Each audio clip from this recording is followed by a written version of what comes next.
Potrebbe essere l'ultima spinta verso il baratro economico. Pur condividendo in linea di principio l'obbligo del Green Pass agli spettatori dei cinema, chi a Padova gestisce più di una sala teme seriamente l'applicazione del provvedimento. Lo considero un'altra spinta verso il ciglio del burrone, una categoria come la nostra che, senza dilungarmi, tutti sanno quanto abbiamo sofferto, ben di più dei ristoratori, ben di più come categoria, abbiamo perso tantissimo. Da aprile 2020, quando venne consentita la riapertura, a oggi gli incassi sono crollati del 67% in città e dintorni. Sale e multisale sono tutte sull'orlo della chiusura.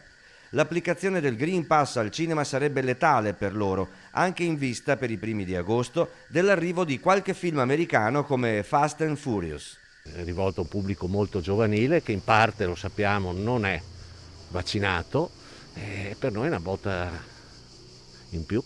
Un brutto film che potremmo titolare Vite in sospeso per gli esercenti del settore, senza ristori, senza la prospettiva di recuperare le pesanti perdite subite, sempre in attesa di una normativa che tenga almeno conto del mercato. Li abbiamo visti i ristoratori, grazie al cielo, come hanno potuto aprire e i ristoranti si sono riempiti. Qui no,